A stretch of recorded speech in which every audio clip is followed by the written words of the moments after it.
සරසවිය කියන්නේ ඔබ අප කාටත් සුවිශේෂී වූ ස්ථානයක්. ඉතින් අපි ජීවිතේ පුරාවට හීන හොයාගෙන ඇවිදිනවා.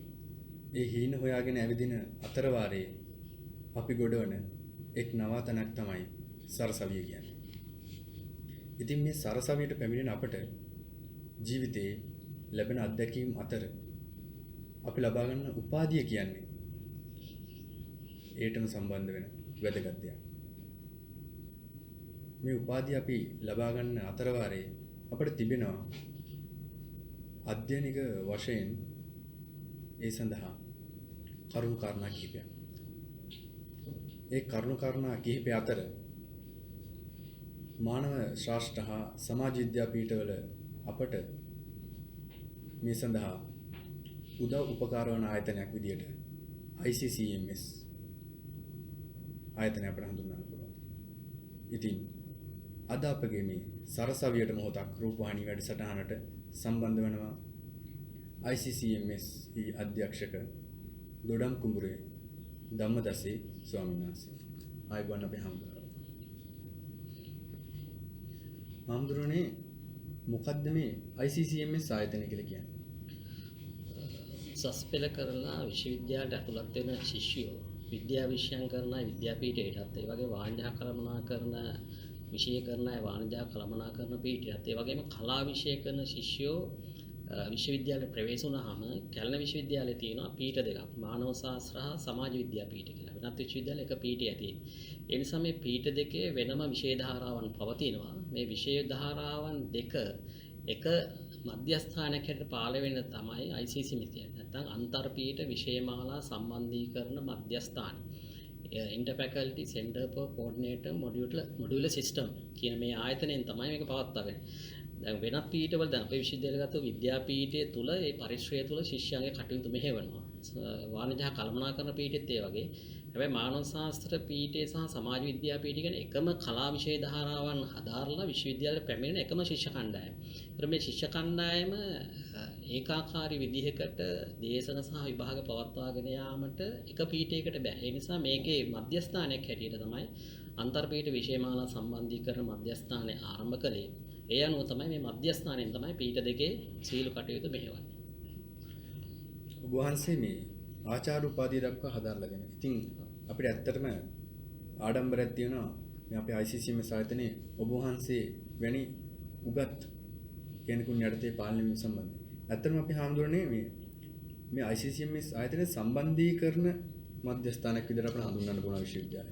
ඒ සම්බන්ධීකරණ මධ්‍යස්ථානයක් හැටියට විශ්වවිද්‍යාලයේ ප්‍රජාවට ඉටු කරන කාර්ය පිළිබඳව අපිට පොඩ්ඩක් විස්තර කරන්න පුළුවන්. ඔව් ICC මධ්‍යස්ථානය දැන් අවුරුදු 15කට විතර කලින් මහාචාර්ය සරත් අමලක මහත්මයාගේ කාලයේදී සුනන්ද මද්දුම් මණ්ඩාර මහත්මයා පීඨාධිපති කාලේ තමයි ආරම්භ කළේ. ඒතර මේකේ විවිධ ගැටලු තිබෙන ප්‍රශ්න රාශියක්. මම අධ්‍යක්ෂක වුණා පස්සේ දැන් අවුරුදු 4ක් විතර වෙනවා. මම අලුත් වැඩසටහන් 23ක් පමණ ආරම්භ කරලා තියෙනවා. විශාල අවුලක්ව පැවතිච්ච මේ ශිෂ්‍ය ප්‍රශ්න, ඒ කියන්නේ ශිෂ්‍යයන්ගේ විෂය නිර්දේශ සහ පාඨමාලා විභාග පැවැත්වීම ලියාපදිංචීම් සම්බන්ධ විශාල ගැටලුකාරී තත්ත්වයන් ඇති වෙලා තිබුණා.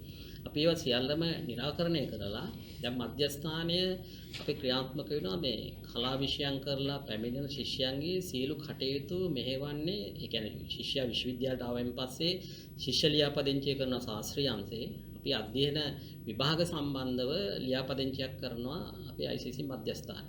ඒතර ශිෂ්‍ය ලියාපදිංචිය ඒ වගේම දේශන කාලසටහන් සකස් කිරීම දැන් මේකෙදිත් විශේෂයි. මොකද වෙනත් පීඨවල සීමිත විෂය ප්‍රමාණයක් තමයි පවතින්නේ. අපේ පීඨවල දැන් කලා විෂයන් ගත්තොත් එහෙම මානව ශාස්ත්‍ර පීඨයේ පාඨමාලා එකක 29ක් තියෙනවා. ඒ වගේම සමාජ විද්‍යා පීඨයේ 18ක් තියෙනවා. ශාස්ත්‍රවේදී ගෞරවෝපාධි ගත්තොත් එහෙම සමාජ විද්‍යා පීඨයේ 18ක්, ඒ වගේම මානව ශාස්ත්‍ර පීඨයේ 27ක් තියෙන පාඨමාලා. ඒ සියලු පීඨවල සඳහා දේශන කාලසටහන සකස් කිරීම කියන එකත් බැරෑරුම් කාර්යයක්. මේකට අපේ ශිෂ්‍යයෝ තියෙන විශේෂ බාස්කට් ක්‍රමයක් අපි හඳුන්වා දීලා තියෙනවා. බාස්කට් වලින් එකක් තෝරාගත්තාම තමයි විශේෂ සංකලනය සකස් කරන්නේ. දැන් සමාජ විද්‍යා පීඨය සහ මානව ශාස්ත්‍ර පීඨය ගත්තොත් විශේෂ සංකලන තියෙනවා 10008ක්. සංසන්දනාත්මක බැලුවොත් එහෙනම් විද්‍යාපීඨ තියෙන්නේ විශේෂ සංකලන 18යි. වාණිජ කළමනාකරණ පීඨයේ තියෙන විශේෂ සංකලන 15යි. ඒ නිසා මේක ඉතාම සංකීර්ණ ක්‍රියාවක්. අපි මේ කම්පියුටර් ප්‍රෝග්‍රෑම් එකක් මගින් තමයි මේ වැඩසටහන සකස් කළා. ඒතර විෂය භාස්කර් වලින් තෝරාගත්තයින් පස්සේ ඒ අනුව අපි පළවෙනි අවුරුද්දේම තෝරා ගන්න ක්‍රමවේදය කියනවා. එක භාස්කරට එක ගානේ තෝරාගන්නේ සංකලන ක්‍රමයක්. විශේෂයෙන් මානව ශාස්ත්‍ර හා සමාජ විද්‍යා පීඨ ශිෂ්‍යයන්ට නිදහස තියෙනවා විෂය සංකලන 10008කට යන්න. වාණිජ කළමනාකරන පීඨය ගත්තොත් එහෙම මේ පීඨෙන් තෝරලා දෙන ප්‍රමාණයක් තියෙන. එතනින් එහාට එයාට යන්න බෑ. පළවෙනි අද්ද තෝරලා දුන්නාම මේ කට්ටියගේ ඉසට් ස්කෝර් එක අනුව ඒ අනුව යන්න ඕනේ. විද්‍යාපීඨෙත් එහෙමයි. ඒ නිසා මේක හරිම සංකීර්ණයි. අපි මේ වැඩසටහන සකස් කළා දේශන කාලසටහන සකස් කරනවා. ඒ වගේම ළමයි ඔන්ලයින් ලියාපදිංචි අපි සිද්ධ කරන්නේ. පළවෙනි අවුරුද්දේ හැර අනිත් අය සේරම ඔන්ලයින් රෙජිස්ට්‍රේෂන් කරන්නේ. ලෝකේ ඕනම තැනක ඉඳලා ළමයෙකුට ලියාපදිංචි වීම අවස්ථාව සලසලා තියෙනවා. ඒ වගේම ළමයින්ගේ විභාග කටයුතු සම්බන්ධව විභාග කාලසටහන් අපි සකස් කරන්නේ. දැන් මේ වාර විභාගය ගත්තොත් එහෙම එක සෙමස්ටරයකට අපි පීඨ දෙකේ ප්‍රශ්න පත්‍ර තියෙනවා 1200ක් විතර. සංසන්දනාත්මක වලට විද්‍යාපීඨ තියෙන ප්‍රශ්න පත්‍ර 310ක් විතර. වාණිජ කළමනාකරන පීඨ තියෙන 210ක් විතර. ඒතකොට මේ ළමයින්ට මේ ටයිම් ටේබල් ක්ලාස් එකක් නැතුව ටයිම් ටේබල් දෙන්න ඕන. ගැටුම් ඇති වෙන්නේ නැතුව ඒවා දෙන්න ඕන. ඒතකොට විභාග කාලසටහන් සකස් කිරීම කියන එක අපේ ICCMS එකෙන් කරනවා. ළමයින්ට ඇඩ්මිෂන් ලබා දෙන ඒවා කරනවා. ඊළඟට විභාග පැවැත්වෙන දිනයන්ට අදාළ දැන් ඇඩ්මිෂන් එක සම්බන්ධ අංක අපි සකස් කරලා මේ වෙබ් එකේ සඳහන් කරනවා, වෙබ් එකේ දානවා. ඒ වගේම දැන් ඉස්සර අපි දන්නවා ළමයෙකුට විභාග කාලසටහන බලා ගන්න දැන්වීම් බෝඩ් ගාව තමයි. නමුත් අපි අන්තර්ජාලයෙන් සීලු කටයුතු කරනවා. විශ්වවිද්‍යාලේ පොදුවේ ගත්තොත් පරිගණක තාක්ෂණ පීඨ වෙනවා, විද්‍යාපීඨ වෙන්න පුළුවන්. මේ වගේ අන්තර්ජාලය ඔස්සේ පහසුකම් සලසන්නේ ICCM මේ පීඨ දෙකේ විතරයි. අර පහුගිය කාලේ SRA රිපෝට් එක ලියන්න ආව පරිගණක තාක්ෂණ ආචාර්යවරයෙක්. ඒ ආචාර්යවරයා පවා පුදුම වුණා මේ කලාපීඨයේ ශිෂ්‍යයන්ට මෙච්චර අන්තර්ජාලයෙන් තොරතුරු දෙනවද කියලා. දැන් විද්‍යාපීඨය ගත්තොත් ළමයින්ගේ කාලසටහන් බලා ගන්න ඕන දැන්වීම් බෝඩ් එකේ. නමුත් අපේ ළමයින්ට අපි පහසුකම් සලසලා තියෙනවා අන්තර්ජාලය ඔස්සේ සියලු දේවල්. දැන් සරලව ගත්තොත් එහෙම ළමයෙක් විශ්වවිද්‍යාලයට ඇවිල්ලා ලියාපදිංචි වුණායින් පස්සේ ඒ ලියාපදිංචි වෙච්ච දවසේ ඉඳලා මුළු කාල පරිච්ඡේදයෙන් තමන් ලියාපදිංචි වෙච්ච විෂය එකක ටික තමන්ගේ පාස්වර්ඩ් එකක් දීලා ඒක බලා ගන්න පුළුවන්. ඒ වගේම ළමයෙකුට ඇකඩමික් රෙකෝඩ් එකක් ගන්න පුළුවන්. වෙන තැන්වල සල්ලි ගෙවලා ගන්න ඕන. නමුත් ළමයෙකුට ඇකඩමික් රෙකෝඩ් එකක් ගන්න පුළුවන්. ඒ වගේ ළමයින්ට අවශ්‍ය සියලු දේවල් අපි අන්තර්ජාලයෙන් උදාහරණ බලා ගන්න සකස්සලා තියෙනවා. අපි සේව දෙකක් පාවිච්චි කරනවා විශ්වවිද්‍යාල ඇතුලේ සහ පිටස්තර. ඒතර අපි නිකුත් කරන සහතික වර්ග තියෙනවා. මෙතන ඒවා බලා ගන්න පුළුවන් පෙන්නන්න. අපි ළමයෙකුට දෙනවා අධ්‍යයන වාර්තා ඇකඩමික් රෙකෝඩ් කියලා එකක් දෙනවා. ඒක කැමරාවල. මේ ඇකඩමික් රෙකෝඩ් එක මේ ළමයෙකුට පළවෙනි අවුරුද්දේ ඉඳලා තමන් ලියාපදිංචි වෙච්ච එක ගන්න. මේ ආයතනයෙන් නිකුත් කරන ඒ වගේම අපි පහසුකම් සලසලා තියෙනවා. සාමාන්‍ය කලින් කරේ පීඨාධිපති ලියුමක් දීලා රුපියල් 100ක් ගෙවලා ගන්න ඕනේ. නමුත් අපි දැන් තියලා තියෙන තමන්ට ඕන නම් තමන්ට ගිහිල්ලා මේ print out එකක් ගන්න පුළුවන්. මේ නෙවෙයි පිට රටින් එකකට ගන්න පුළුවන්. ඒතර මේ ඇකඩමික් රෙකෝඩ් එක මේක පළවෙනි අවුරුද්දේ අවසාන අවුරුද්ද දක්වා ගන්න පුළුවන්. ඊළඟට අපි නිකුත් කරනවා මේ සහතිකේ ශාස්ත්‍රවේදී උපාධියට නිකුත් කරන සහතිකේ. මේ සහතිකය මේවා සියලුම සහතික සකස් කරලා තියෙන ජාත්‍යන්තර ප්‍රමිතියට අනුව. ඒතකොට ළමයා කරපු ආධාරපු විෂය ධාරාව මෙතන තියෙනවා. ඊළඟට මාධ්‍ය මෙතන තියෙනවා. ඒ වගේම මේ ගෞරවෝපාධියට ලබා දෙන සහතිකේ ගෞරවෝපාධියට මේ වගේ සහතිකයක් දෙනවා. මේකෙදි විශේෂයෙන්ම මෙතෙක් කාලයක් ප්‍රශ්නයක් තිබුණා මේ අධ්‍යයන වර්ෂය සහ ඇකඩමික් ඉයර් එක සහ සාමාන්‍ය අධ්‍යයන වර්ෂය වෙනසක් තියෙනවා. දැන් ළමෙක් දැන් උදාහරණයක් ඇරෙන්න මේ යන්නේ 17 18 අධ්‍යයන වර්ෂය. හැබැයි 2020. එතකොට මේ සහතිකය අරන් විදේශීය රටයකට දුන්නොත් මෙහෙ දුන්නොත් ළමයෙක්ගේ උපාධිය අවුරුදු 7ක් හෝ 8ක් වෙනවා. ඒ නිසා අපි මෙතන තිබුණා ළමයා මේ ප්‍රෝග්‍රෑම් එකට ඇතුළත් වෙන්න year of the enter program. එතකොට ළමයා පාඨමාලාවට ඇතුළත් වුණේ කවද්ද ඉවත් වුණේ කවද්ද? එතකොට ගෞරවෝපාධිය හදාරන කෙනෙකුට මේක අවුරුදු 4යි තියෙන්නේ. ශාස්ත්‍රවේදී සාමාන්‍යයෙන් අවුරුදු 3යි. ඊළඟ ළමයාගේ භාෂා මාධ්‍ය මෙතෙක් කාලයක් දුන්නේ සමහරට විදේශික ශිෂ්‍යයෝ අපේ අධ්‍යයන අංශවල ඉන්නවා. ඒ ශිෂ්‍යයන්ට දුන්නේ උපාධි මාධ්‍ය සිංහල කියලා. දැන් ඉංග්‍රීසි මාධ්‍ය උගන්වන්නේ ඉංග්‍රීසි කියලා.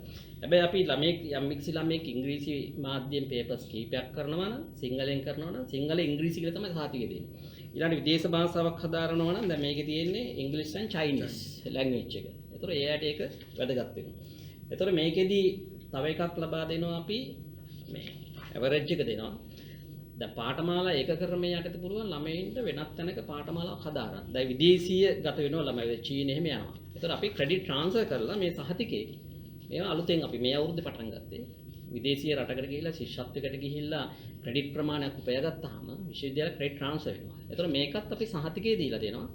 පාඨමාලා ඒක ක්‍රමයේ යටතේ ඒවා ක්‍රියාත්මක නොවන එකයි ප්‍රශ්නේ තියෙන්නේ. දැන් ළමයෙකුට පුළුවන් පේරාදෙණිය විශ්වවිද්‍යාලයෙන් ක්‍රෙඩිට් ප්‍රමාණයක් කරන් කැලණියෙන් ක්‍රෙඩිට් ප්‍රමාණයක් එකතු කරගන්න. එහෙම නැත්නම් විදේශීය රටකට ගිහිල්ලා දැන් මේ වගේ තියෙන පත්තර නෙවෙයි පාඨමාලා ඒක ක්‍රමයේ තියෙන ක්‍රෙඩිට් එකතු කරන් තියෙනවා. ඒතර ක්‍රෙඩිට් එකතු කරගත්තාම සහතිකය දෙන්න පුළුවන්. ඒතර මේ ආකාරයට මේ සහතිකය අපි සකස් කරනවා. ඊළඟට මේක ට්‍රාන්ස්ක්‍රිප්ට් එක. ඒ කියන්නේ ළමයාගේ ලකුණු තියෙන සහතිකේ ට්‍රාන්ස්ක්‍රිප්ට් එක. මේකත් අපි සකස් කරනවා. දැන් මේකේ තිබිච්ච විශේෂත්වය තමයි ඉස්සර සහතිකයක් සකස් කරලා සාමාන්‍යයෙන් ජනප්‍රවාදී ළමයින් අතර තිබුණා උසස් පෙළ ලියන එක අමාරුවක් නෑ විශ්වවිද්‍යාල විභාග ලියන එක අමාරුවක් නෑ හැබැයි උපාධි සහතිකය ගන්න එක තමයි අමාරු වෙන්නේ. මොකද සාමාන්‍ය එකකින් ගහලා තිබුණා සති දෙකක් විතර යනවා සහතිකය ගන්න. අපි මේක ළමයින්ගේ ප්‍රතිඵල නිකුත් කරලා රිසල්ට් බෝඩ් එක තියෙන අපි 12ට තිබ්බොත් 12 කාල වෙනකොට අපි අන්තර්ජාලයට එකතු කරන ළමයින්ගේ සියලු ප්‍රතිඵල. ඒතකොට ළමයෙකුට පුළුවන් දැන් ඉස්සර දැන්වීම් බෝඩ් එක ගාවට ගිහිල්ලා තමයි ප්‍රතිඵල බැලුවේ. නමුත් දැන් Tamanට පුළුවන් අන්තර්ජාලය ඔස්සේ සියලු ප්‍රතිඵල ලෝකේ ඕනම තැනක බලා ගන්න පුළුවන්. මේ සහතිකය අපි සකස් කරලා සනාතන සභාව තිබුණේ 4ට නම් 4යි කාලේ ඉඳලා සහතිකය නිකුත් කරනවා. එතකොට මේ සියලුම සහතික මේ සහතිකයේ මේ ට්‍රාන්ස්ක්‍රිප්ට් එක සියල්ලම සකස් කරලා අපි විභාගාන්තර බාර දීලා තියෙනවා. ප්‍රෝග්‍රෑම් එකක් හරි සකස් කරලා ප්‍රමාදයකින් තොරව. දැන් මේ ට්‍රාන්ස්ක්‍රිප්ට් එකක් සාමාන්‍යයෙන් 4 දෙන්නේ ළමයෙකුට. වෙනත් විශ්වවිද්‍යාලයක හරි කොහේ හරි යනවා නම් ඒ ළමයිගේ ලකුණු ටික. ලකුණු ගන්න සාමාන්‍ය මාසයක් විතර යනවා 4 රටේ ලියුම් ලියන්න ඕනේ. මේවා අපි සියලු දේවල් පැය භාගකින් ගන්න පුළුවන් වෙන විදිහට සියලුම ළමයි ඉල්ලන අය නෙවෙයි ළමයි 1200ක් විතර අවුට් වෙනවා නම් ඒ අවුට් වෙච්ච සියලුම දෙනාගේ උපාධි සහතික ට්‍රාන්ස්ක්‍රිප්ට් සියල්ලම සකස් කරලා විභාගාන්තරේ බාර දීලා තියෙනවා. ඒතර විභාගාංශයෙන් පැය භාගයක් ඇතුළත නිකුත් කළ යුතුයි. ඒතර මේ සියලු සහතික අපි විභාගාංශයට බාර දීලා තියෙනවා ළමයින්ට ඊටාම පහසුවෙන් කටයුතු කරගෙන යාම සඳහා සියලු දත්ත සහ තොරතුරු අපි අන්තර්ජාලය ඔස්සේ තව කටයුතු තියෙනවා. විශේෂයෙන් ICC වෙබ්සයිට් එකට ගිහලා බැලුවාම මේ සියලු පහසුකම් අපි සලසා තියෙනවා. ඔව්. ඒ අනුව ඔබට පැහැදිලි වෙන්නේ නැති කලාපීඨයට අදාළව ඔබට අවශ්‍ය සියලු ඔබගේ ප්‍රතිඵලයන්ට අදාළ ඒ දත්ත ලබා ගැනීමේ පහසුව මේ වන විට ICCMS සරහා අප වෙත ලබා දී තිබෙනවා. ඔබට දිස්ස නැති මේ ඉදිරිපස තිබෙන විශේෂිත වූ දේ. ඔබටත් මටත් සිහිනයක් වූ මේ උපාධිය ලබා ගන්න අපට වැදගත් වෙන දෙයක් අපි දන්නවා. ඒක අපි කවුරුත් භාවිතා වෙන විදිහට කිව්වොත් GPA. මේ GPA කියන්නේ අපගේ උපාධියේ ප්‍රථම පන්ති. ඒ වගේම තවත් පන්ති තීරණය වන සාධකයක්. හඳුන්වන්නේ මේ GPA එක හැදෙන ආකාරය අපිට පොඩ්ඩක් කෙටියෙන් දැනගන්න ඕනේ. ඔව් දැන් අපි විශ්වවිද්‍යාලයට ළමයෙක් ඇතුළත් වුණාම මේ වගේ පොතක් දෙනවා. යුනිට් පොතක්. මේක පළවෙනි අවුරුද්දේ සියලුම ශිෂ්‍යයන්ට දෙනවා. දැන් ගොඩක් වෙලා තියෙන්නේ පළවෙනි අවුරුද්දේ මේක ගත්තාම මේක ආයේ පාවිච්චි කරන්නේ නැහැ. මොකද ෆස්ට් ඉයර් එකක් කියන. නමුත් මේකේ සියලු විස්තර ශාස්ත්‍රවේදී උපාධිය සහ ශාස්ත්‍රවේදී ගෞරව උපාධියට අදාළ සියලු නිර්ණායක පාඨමාලා ගණනය කරන මේකදී මුළු අවුරුදු කොටම වැදගත් වෙන දෙයක්. ඔය GPV සහ GPA කියන එක අපි මේකේ හඳුන්වලා තියෙනවා. දැන් GPV කියන්නේ grade point value එක ශ්‍රේණිගත අගය. ඒතර හැම එකකටම ශ්‍රේණිගත අගයක් තියෙනවා. අපි ලකුණු 70ක් ගත්තොත් GPV එක 4.0. ඒ විදිහේ වටිනාකමක් දීලා තියෙනවා. ඒතර ඒවා එකතු වෙලා තමයි GPA එක හැදෙන්නේ. ඒ නැත්නම් ශ්‍රේණිගත අගය. ඒතර ඔක්කොම ගණනය කරලා හදාගන්න ශ්‍රේණිගත අගය. ඒතර මේක තමයි අත වශයෙන්ම දැන් ඉස්සර දැන් මේ පාඨමාලා ඒක ක්‍රමයේ ආරම්භ වුණායින් පස්සේ GPA සහ GPV වැදගත් වෙනවා. දැන් ඉස්සර සාමාන්‍ය ලකුණු 40ක් ගත්තායින් පස්සේ 40න් 15 පේල්නේ. හැබැයි මේක D සාමාර්ථයට ඒ කියන්නේ ලකුණු 25ටත් වටිනාකමක් තියෙනවා. 2.0ක් තියෙනවා. ඒ කියන්නේ අසමත් වුණාට මේ GPA එකක් නැත්නම් GPV එකක් තියෙනවා. ඒ ඔක්කොම එකතු කරලා ශ්‍රේණිගත අගය සකස් කරනවා. ඉතින් අපි මේක සකස් කරන්නේ ගණිතමය ක්‍රමයකට. මේක පරිගණකයෙන් තමයි මේ දේ කරන්නේ. දැන් ඉස්සර නම් අපි කලේ සාමාන්‍යයෙන් මේවා හදලා අඩු කරලා වැඩි කරලා දැන් අපි ඉන්න කාලේ කරේ ලකුණු එකතු කරලා සම්පූර්ණ ලකුණු බෙදලා තමයි කරේ. දැන් ලකුණු වල වටිනාකමක් නැහැ. දැන් උදාහරණයකට ලකුණු 70ක් ගන්න කෙනාට A එකක් තියෙනවා. ලකුණු 100 ගන්න කෙනාට A+ එකක් තියෙනවා. හැබැයි GPA එකේ සඳහන් වෙන්නේ 4.0. ඒතර ඒ නිසා මේ දන්න අය දැන් උදාහරණයක් හැටියට මේක වෛද්‍ය පීඨයේ මම දකිනවා. ඒ ළමයි දැන් සමහරට මහන්සි වෙලා ඉගෙන ගන්නවා ඉහළම ලකුණු 90ක් ගන්න මහන්සි වෙනවා. හැබැයි සමහර කෙනෙක් 70ට තමයි මහන්සි වෙන්නේ. 70ට සම මට්ටමේ මහන්සි වෙලා ෆස්ට් ක්ලාස් එකක් ගන්න ඒ විදිහට උනන්දු වෙනවා. බොහෝ විට අපේ අය කරන්නේ කීපයකට මහන්සි වෙලා ලකුණු 90ක් 95ක් ගන්නවා. අනිත් ඒවට C පල්ලෙහාට එනවා තියෙනවා. හැබැයි මේ ගණිතමය අගය සලකනකොට ලකුණු 70 සහ 100 අතර වෙනසක් නැහැ. එතකොට සමත් වීමේ එක හදාගන්න පුළුවන්කම තියෙනවා. එතකොට අපි සාමාන්‍ය ගණනය කරන්නේ ගෞරවෝපාදියට සලකනකොට ශාස්ත්‍රවේදී විශේෂ ඒ කියන්නේ ශාස්ත්‍රවේදී විශේෂ කියන්නේ ගෞරවෝපාදී පළවෙනි අවුරුද්ද කියන්නේ ළමයාගේ සෙකන්ඩ් ඉයර්. ඒකෙන් ගන්නවා ක්‍රෙඩිට් 30ක් ගන්නවා අදාළ විෂයෙන්. දෙවෙනි අවුරුද්දෙන් ක්‍රෙඩිට් 30ක් ගන්නවා. තුන්වෙනි අවුරුද්දෙන් ක්‍රෙඩිට් 30ක් ගන්නවා. ඔක්කොම 90යි. පළවෙනි අවුරුද්දේ අදාළ විෂයෙන් 10ක් ගන්න. ඒතකොට 100යි. තව 20ක් අවශ්‍යයි. ඒ 20 ගන්නේ ළමයා විශ්වවිද්‍යාලයට ඇවිල්ලා ඉගෙනගත්ත පාඨමාලා වර්ග තියෙනවා. කම්පල්සරි ඔප්ෂනල් ඔක්සිලරි කියලා. එහෙම නැත්නම් අනිවාර්ය ඒවා ආධාරක ඒවා වෛකල්පික කියලා. ඒ පාඨමාලා වලින් ඉහළම සාමාර්ථය ගත්ත 20 තමයි අපි ගන්නෙ. ඒ කියන්නේ මේක සකස් කරලා තියෙන ළමයින් අසාධාරණයක් නොවන විදිහට තමයි පාඨමාලා ඒ 20 ගන්න. ඒ 120 අරගෙන අපි GPA එක හදනවා. ඒතකොට GPA එක විතරක් නෙවෙයි පන්ති සාමාර්ථයට බලපාන. තම අතිරේක දේවල් තියෙනවා මේ ලිස්ට් එකක්. මේක අපේ පොතේ තියෙනවා. අපේ වෙබ්සයිට් එකෙත් අපි දාලා තියෙනවා. එතකොට 3.7ක් කියලා කියන්නේ ෆස්ට් ක්ලාස් එක. ළමයෙක් හිතන්න පුළුවන් 3.7ක් නම් මට ෆස්ට් ක්ලාස් එකක් එනවා. එහෙම ඉන්නේ නැහැ. දැන් ගේසරේ ළමයි 1200ක ප්‍රතිඵල අවුට් කරනකොට ළමයි 320 ගාණක් හිටියා 3.7න් එහා ෆස්ට් ක්ලාසස් නැති. සමහර GPA එක 4 තියන අය ඉන්නවා. මේ ෆස්ට් ක්ලාස් මේ පන්ති සාමාර්ථයක්වත් නැති අය ඉන්නවා. තව හේතු සාධක තියෙනවා. එතකොට මේකෙදී අපි දැන් GPA එක 3.7ක් බලමු. ප්‍රථම පන්ති සාමාර්ථය ගැන කියන්න. ඊළඟට තියෙන්න ඕනේ ශිෂ්‍යයාට 70%ක් ක්‍රෙඩිට් වලට ඒ තියෙන්න ඕන අදාළ විෂයට. අදාළ විෂය කියන්නේ දැන් ආර්ථික විද්‍යාව ගෞරවෝපාධියක් කරනවා නම් එයාට ආර්ථික විද්‍යාව කියන ප්‍රශ්න පත්‍රයේ කොහොම එකතු වුණාම ක්‍රෙඩිට් 110ක් නම් 110න් 70%කට තියෙන්න ඕන ක්‍රෙඩිට් ඒ තියෙන්න ඕන. දැන් අපි කියමු දැන් ළමයෙක් හිතනවා ක්‍රෙඩිට් 10ක් ගණනය කරපුවාම පත්තර දෙකේම 5ක් කියලා. ඒතකොට ඒ 5ක්නේ. හැබැයි තව කෙනෙකුට නම් ඩෙසර්ටේෂන් එකට හරි ඉන්ටර්න්ෂිප් ගිහිල්ලා ඒගොල්ලෝ 10ටම ගන්න එක ඒක. ඒතකොට අර ඒ 5 සමානයි මේ ඒ එක. ඒතකොට සාමාන්‍ය ළමයි වැරදි වැටීමක් හදන්න ඒ ටික ගණන් කරනවා. සමහරට ඒ ප්‍රමාණය වැඩිම ප්‍රමාණයක් ඉන්නවා. යාට නෙමෙයි ෆස්ට් ක්ලාස් එක යන්නේ ඊට අඩු කෙනා. මේකෙදි සිද්ධ වෙන්නේ අදාළ විෂයේ ප්‍රවීණත්වයක් දක්වන දක්ෂයාට පමණයි ප්‍රථම පන්ති සාමාර්ථය යන්නේ. ඉස්සර ළමයි හදාගන්න විද්‍යාපීඨ තියෙනවා 50ක් කියලා. ඒ නිසා ළමයි කරගත්තා මේ ප්‍රධාන විෂයට අමතරව ඔප්ෂනල් ඔක්සිලරි වෙන වෙන තැන් වලින් හොයාගෙන ඉවරලා ඒ ගොඩාක් ගොඩ ගහ ගන්නවා. ඒ දැන් ඒ ගොඩක් ගොඩ ගත්තා කියලා ප්‍රථම පන්ති සාමාර්ථය ලැබෙන්නේ නැහැ. අපි කියමු යම් කිසි ළමයෙක් ගෞරවෝපාධිය හදාරන අතරේදී ආර්ථික විද්‍යාව හෝ දේශපාලන ජනසන්නිවේදනය කියමු. ඒ අතරේදී වෙන එකක් කලබනාකරණ පීඨේ පාඩ දැන් අපේ ළමයින්ට පුළුවන් කලබනාකරණ පීඨේ පාඨමාලා කරන්නත් පුළුවන් විද්‍යාපීඨේ කරන්නත් පුළුවන් ඒ වගේ වෙනත් ලැන්ග්වේජ් එකක් කරන්නත් පුළුවන්. කොරියන් හරි මොකක් හරි කරලා C මයින් එකක් කරන් තිබ්බොත් එයාට ක්ලාස් එකක් මොකක්වත් නැහැ. සම්පූර්ණ පන්ති මේ පැත්තේ ඔක්කොම A තිබුණත් නැති වෙනවා. ඊළඟට කම්පල්සරි ඒවට අදාළ එකේදී C මයින් එකක් වෙලා තිබුණොත් එහෙම ඒ සාමාර්ථ නැහැ. ඊළඟට අවුරුද්දට ක්‍රෙඩිට් 30 කම්පල්සරි 26ක් සම්පූර්ණ වෙන්න තියෙනවා. ඒක සම්පූර්ණ කරගෙන නැත්නම් ඒත් නැහැ. සමහරට ළමයි ලියාපදිංචි වෙලා තියෙනවා. හිතනවා ඉතින් ඕක ලියාපදිංචි වෙනවා ලිව්වේ නැතුවර කමන්නේ කියලා අමතක කරලා දාන්න. ඒ වෙලේදී අමතක වෙලා ඊ එකක් තිබුත් ඇබ්සන්ට් වෙලා ඒකත් අසමත් වෙනවා.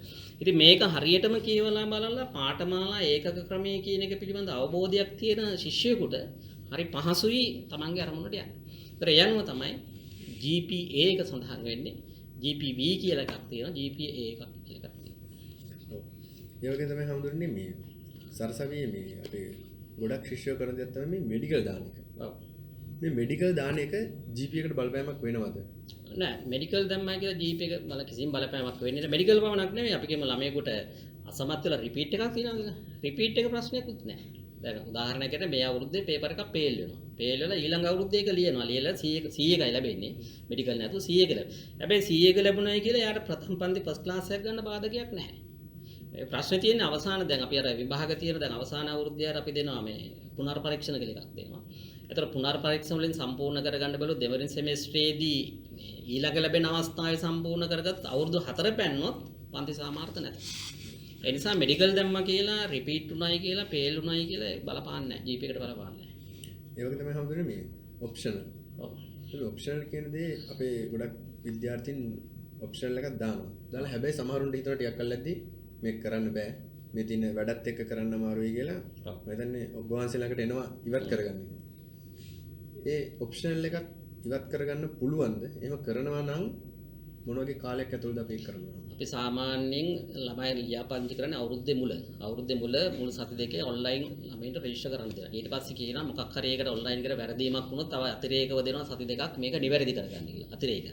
ඒතකොට සමහර ඒවා තියෙනතර පළවෙනි අවුරුද්දේ ඉවත් කරගන්නවා නම් ඉවත් කරගන්න පුළුවන් අන්සර් ඇවිල්ලා. ඒතකොට පළවෙනි අවුරුද්දේ ලියාපදිංචි එකක් දෙවෙනි සෙමෙස්ටරේදී අයින් කරගන්න මුළු සති දෙකක් අපි දෙනවා. හැබැයි සති දෙක දුන්නාට දැන් සමහරට දැන් ළමයි අඩු ප්‍රශ්න තියෙනවා විවිධ ප්‍රශ්න තිබුණාම අපි ඇඩ්මිෂන් හදනකම් නිල නෝඩ මට්ටමින් දෙනවා. නිල වශයෙන් දෙන්න තියෙන්නේ සති දෙකයි. නමුත් නිල නෝඩ මට්ටමින් අපි ළමයින්ට ඕන නම් ඉවත් කරගන්න අවස්ථාවක් දීලා තියෙනවා. ඉතින් මේක නිල වශයෙන් නෙවෙයි දැන් සමහරට විභාගයට ලියා ගන්න බැරි වුණා සමහරට ඇඩ්මිෂන් කැලේ අරගෙන ඒවා මේ අනුකම්පා කරලා දෙන ඒවා තියෙනවා. ඉතින් සමහර ඒවා තියෙනවා අධ්‍යයන අංශ වලින් උගන්වන්න නැති වුණාම අංශ ප්‍රධාන අපිට ලිඛිතව දැනුම් දුන්නා මේක කෙරෙන්නේ නැහැ කියලා අපි ඒක ඉවත් කරනවා. හැබැයි විභාගයේ ලිව්වොත් ඉවත් කරන්න බෑ මතක තියාගන්න. විභාගයේ ලියලා එකක් හරි මොනවා හරි ප්‍රතිඵලයක් ගත්තොත් කිසිම විදිහක ඒක සම්පූර්ණ කරනවා හැර ඉවත් කරන්න බෑ.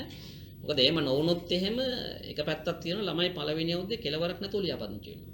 ලියාපදිංචි නම් පස්සේ අපිට මම කලින් කිව්වා වගේ විභාග කාලසටහන් සකස් කිරීම ඊළඟට ඉවත් කිරීම ළමයි 6000කට කිට්ටුව ළමයි ප්‍රමාණයකින්. පාඨමාලා තියෙනවා 1700 ගාණක් පාඨමාලා තියෙනවා. ඒතර අපිට මේක කළමනාකරණය කර ගැනීම, පවත්වා ගැනීම, ඇඩ්මිෂන් නිකුත් කිරීම හිතම සංකේ ළමයි හිතන ලියාපදිංචි. ඒකයි මම කිව්වේ මේ කලා විෂයන් කරන අයට තමයි මෙච්චර තෝරා ගැනීම පහසු. දැන් විද්‍යාපීඨය ගත්තොත් විද්‍යාපීඨයේ එක බල්ක් එකක් තෝරාගත්තාම ඒක ඇතුලේ කම්පැරටිව් තියෙන ඔප්ෂනල් ඔක්සිරි. ඒ ටික තමයි ළමයා කරන්න ඕන. අපේ එකේදී ළමයින්ට ඕන දේ උදාහරණ කළමනාකරණ පීඨෙන් තෝරාගන්න, විද්‍යාපීඨෙන් තෝරාගන්න, මේ පීඨේ එහා පීඨෙන් තෝරාගන්න. ළමයින්ගේ මානසිකත්වයක් තියෙනවා මේවට අරන් ඒ ගත්තොත් එහෙම ඒ සංඛ්‍යාව අනුව ෆස්ට් ක්ලාස් එකක් ලැබෙනවා කියලා. ඒ අනුව තමයි විශාල ප්‍රමාණයක් ළමයි තෝරාගන්නේ.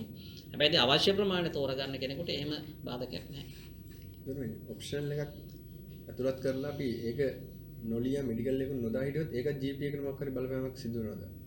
ඔව් මොකක් හරි ලියාපදිංචි වෙලා ලිව්වේ නැත්නම් අපි ඇබ්සන් කියලා දාන්නේ. ඇබ්සන් කියන්නේ failure.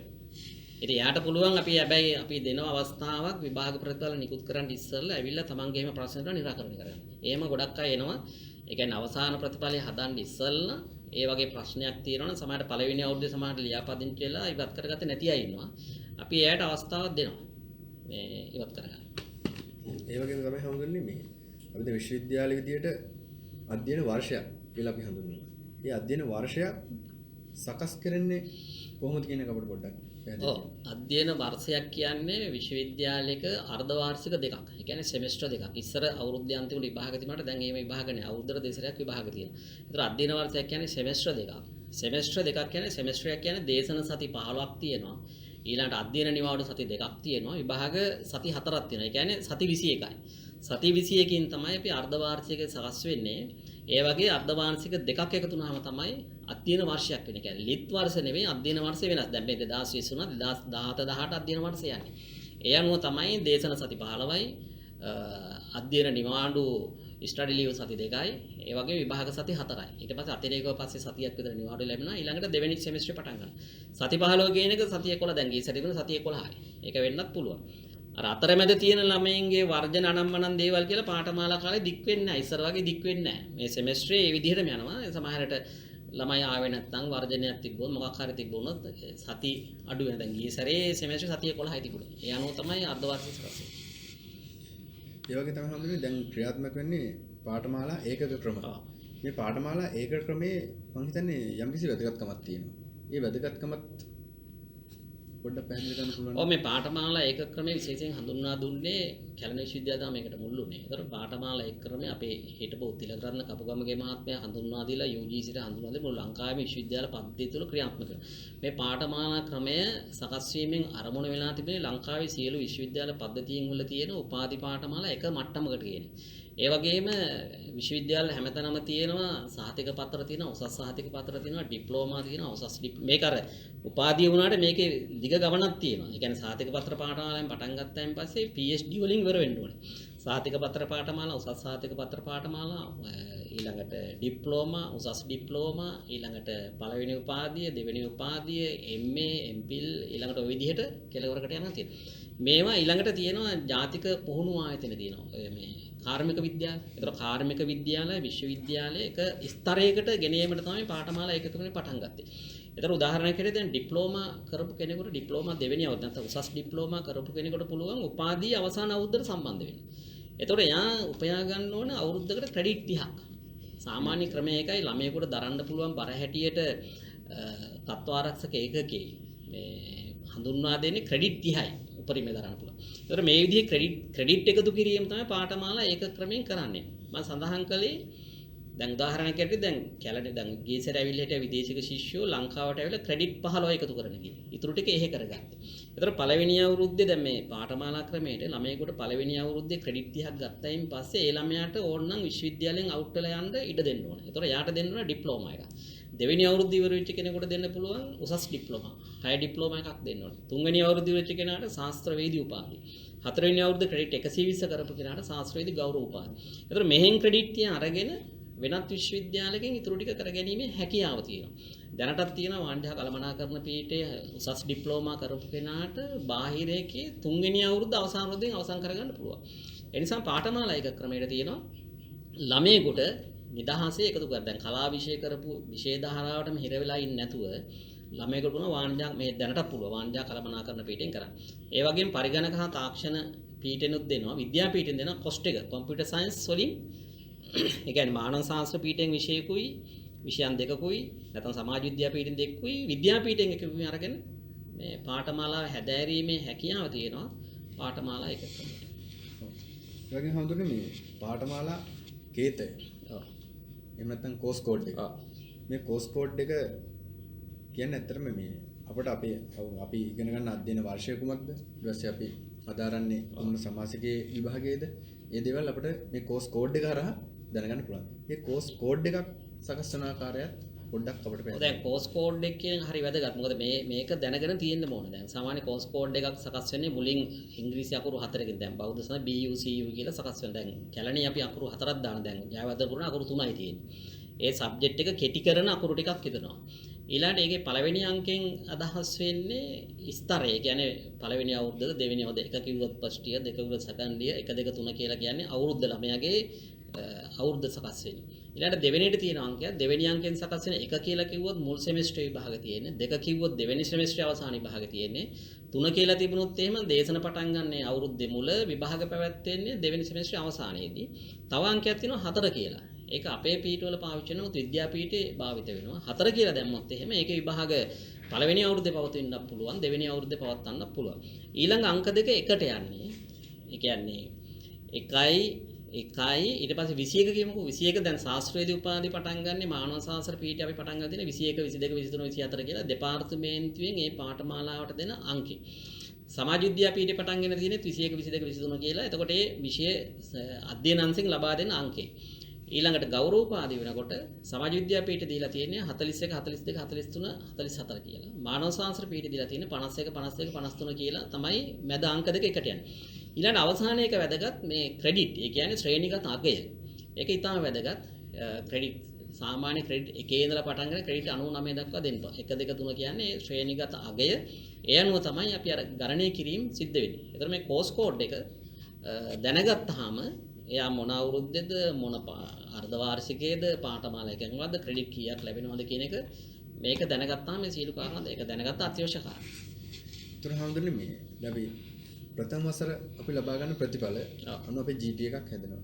ඒ GPA එක අපි විශේෂවේදී උපාධිය හදාරනකොට ඒ විෂයට සම්බන්ධව GPA එක ගණනය කිරීමේදී ඒකේ බලපෑමක් වෙනවද ප්‍රථම වසර ප්‍රතිඵලය?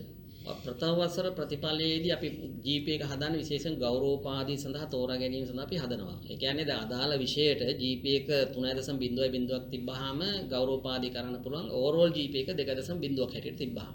එතකොට අවසාන ප්‍රතිඵලය අපි සකස් කරන මාර කලිනුත් මතක් කළා වගේ දැන් ජනසන්නිවේදන ගෞරවෝපාධි හදාරන කෙනාගේ ශාස්ත්‍රවේදී ගෞරවෝපාධි ප්‍රථම වසරේ කියන්නේ සෙකන්ඩ් ඉයරෙන් ක්‍රෙඩිට් 30ක් ගන්නවා. ඊළඟ අවුරුද්දෙන් 30ක් ගන්නවා. ඊළඟ එතකොට කොහොම 90යි. පළවෙනි අවුරුද්දේ අදාළ විෂයෙන් ගන්නවා 10ක්. එතකොට ඒ අනුව තමයි ක්‍රෙඩිට් 100 හදන්නේ. 90ක් අරන් එතන 100 හදනවා. ඊළඟට පළවෙනි අවුරුද්දේ තව විෂය දෙකක් තියෙනවානේ. මොකක්වත්ම කරලා නැත්නම් තව 20ක් ඕනනේ. ඒ 20 ගණනය කිරීමේදී පළවෙනි අවුරුද්දේ 20ත් එකතු වෙනවා. හැබැයි ප්‍රථම පන්ති සාමාර්ථය අපි පන්ති සාමාර්ථය දීමේදී පළවෙනි අවුරුද්දේ ගන්න ඒව ගණන් ගන්න. ඒ කියන්නේ ඒ දෙකක් ගත්තත් ෆස්ට් ඉයර් එකට ඒක සලකන්නේ නැත. ඒ කියන්නේ පළවෙනි අවුරුද්ද කියලා කියන්නේ ශාස්ත්‍රීය උපාධිය ජෙනරල්. පළවෙනි අවුරුද්ද කියන්නේ ශාස්ත්‍රීය උපාධිය ජෙනරල් උපාධිය. ගෞරව උපාධිය පටන් ගන්න දෙවෙනි අවුරුද්දේ. ඒතර අර GPA එකට ගන්නවා. හැබැයි අර ප්‍රථම පන්තියෝ සෙකන්ඩ් අපර් ක්ලාස් දීමේදී පළවෙනි අවුරුද්දේ අදාළ විෂයට ගන්න එක අපි සලකන්නේ. හැබැයි GPA එක ඉහළ යන්න හේතු වෙනවා පළවෙනි අවුරුද්ද ප්‍රතිඵල. GPA එක වැඩි කරගැනීම. ඒ වගේ තමයි හඳුනන්නේ දැන් මේ සරසවියට මොහොතක් අපගේ රූපවාහිනී වැඩසටහන දැනට විශ්වවිද්‍යාලයේ ඉගෙනු ලබන විද්‍යාර්ථීන් වගේම අනාගතයේදී අපගේ මේ කැලණි විශ්වවිද්‍යාලයට වගේම අනිකුත් විශ්වවිද්‍යාලවල ප්‍රවේශ වන විද්‍යාර්ථීන්ද නරඹන. හාමුදුරනේ අවසන් වශයෙන් අපිට දැනගන්න කැමතියි අනාගතයේදී මේ විශ්වවිද්‍යාල ප්‍රවේශ වන විද්‍යාර්ථීන් හට ඔබ වහන්සේට ඇති මොකක් හරි පණිවිඩයක් දෙන්න. ඔව් විශේෂයෙන් සඳහන් කරන්නේ මේ ජාතික විශ්වවිද්‍යාලවල ළමයින්ට විශාල පහසුකම් ප්‍රමාණයක් දීලා තියෙනවා. මේක දැන් අපි ගත්තොත් මේ වගේ මේ ලැබ් හදලා ඒවා දේවල් තියෙනවා. ඊළඟට විෂයමාලා ඉගෙන ගන්න තියෙන විවිධ විෂයන්. භාෂාවන් ඉගෙන ගන්න තියෙනවා. ඊළඟට වෙනම් පීඨ වලින් පාඨමාලා ඒකක සියල්ල විශාල පහසුකම් ප්‍රමාණයක් ළමයින්ට ලැබිලා තියෙනවා.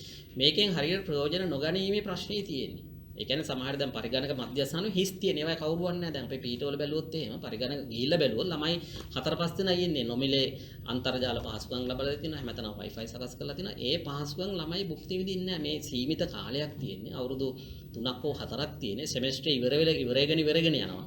හැබැයි ළමයින්ට මේ නොමිලේ ලබා දෙන පහසුකම් භුක්ති විඳින්න නැති ප්‍රශ්නයක් තියෙනවා ජාතික විද්‍යාවල. මොකද ඒවා පහසුකම් විඳිනවා නම් ඒ අයට හැකියාවන් ලබා ගන්න පුළුවන්. ඒ වගේම තමයි අපේ එන ළමයින්ට මට කියලා තියෙන්නේ මේ අන්තර්ජාල අපේ ICCM වෙබ්සයිට් එකේ තමයි සියලුම දැන්වීම් සහ අනිත් දේවල් සියලු දේවල් ප්‍රචාරය කරන්නේ. ඒවා බලන්න ඕනේ. මොකද ඒක බැලුවොත් තමයි අදාළ නිවේදන සියල්ල ලබා කියන්නේ විභාගේ පවත්වන්නේ කවද්ද, දේශන කාලසටහන් තියෙන්නේ කොහොමද, ඇඩ්මිෂන් නිකුත් කරන්නේ කවද්ද, රිපීට් රීසිට් දාන්නේ කවද්ද. ඒ සියලු දේවල් සමහරට අපි ඇඩ්මිෂන් අංකෙත් මේකේ සඳහන් කරනවා. ඒතර මේ නියමිත දිනවකවානු සියලු දේවල් දැනගෙන කටයුතු කිරීම අත්‍යවශ්‍ය වෙනවා. ඉස්සර වගේ මේ අවුරුද්ද අන්තිම නෙවෙයි තියෙන්නේ කාලය කියන ඉක්මනින් semester ගත වෙලා යනවා. ඒ නිසා ඒ කාලෙන් උපරිම ප්‍රයෝජන ගන්න හැටියට සඳහන් කරන්නේ විශේෂයෙන්ම හිතා ලෝකෙ බැලුවොත් එහෙම අපේ රටේ මේ නිදහස් අධ්‍යාපනයේ විශාල ප්‍රතිලාභ ප්‍රමාණයක් ළමයින්ට ලැබෙනවා. ඒ ප්‍රතිලාභ නිවැරදි විදිහට පරිභෝජනය නොකිරීම නිසා මම හිතන්නේ බොහෝ දැන් අපේ හිටපු කුලපතිවරු පෞද්ගලික විශ්වවිද්‍යාලන ඒ විශ්වවිද්‍යාලවල විභාග පැවැත්වෙන නියමිත දින පවත්වන ප්‍රතිඵලත් එහෙම ප්‍රතිඵල ප්‍රමාද වෙනවා නියමිත කාල ප්‍රතිඵල පවත්වන කන්වර්සේෂන් පවත්වන අවසාන අවුරුද්ද වෙනකොට දැන් හිටපු කුලපතිතුමා මට සඳහන් කර විජයරත්න මහත්මයා අවසාන අවුරුද්ද වෙනකොට ජොබ් ෆෙයාර් එක තියෙනකොට විශාල ප්‍රමාණයක් කියලා අවසාන අවුරුද්දේ කෙලින්ම අරගෙන යනවා ජොබ් වලට. ඒ නිසා උපරිම ප්‍රයෝජන ගන්න කටයුතු කරන්න කියන එක තමයි විශේෂයෙන් සඳහන් කරන්නේ. හොඳයි. එසේනම් සරසවියට මොහොතක් රූපවාහිනී වැඩසටහන සමග අද එකතුනේ කැලණි විශ්වවිද්‍යාලයේ ICCMS අධ්‍යක්ෂ ආචාර්ය දොඩම් කුමරේ ධම්මදස්සී හිමි. ඉතින් ඔබ වහන්සේට අපි මේ අවස්ථාවේදී নমස්කාර පූර්ව ස්තුතිය පිළිගන්වනවා අපගේ වැඩසටහන සමගින් එකතු වීම සම්බන්ධව. ඉතින් ප්‍රේක්ෂක ඔබට ආරාධනා කරනවා ලබන සතියේත් සරසවියට මොහොතක් වැඩසටහන සමගින් එකතු වන ලෙස. අදට අපි සමුගන්නවා ඔබ සැමට සුබ දවසක්.